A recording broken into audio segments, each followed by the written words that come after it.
मेषराशि विषय किसी जानिबा।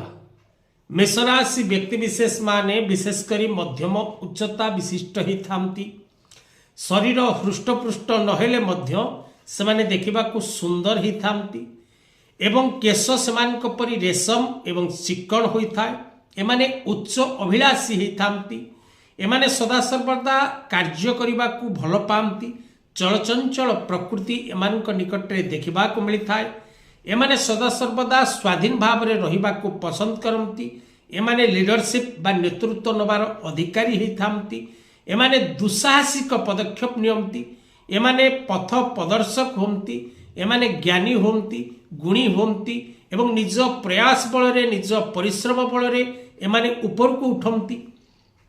एमाने ग्राम नायक, लोकनायक एवं दलित मान एमाने सदा सर्वदा स्वर उत्तोलन कर।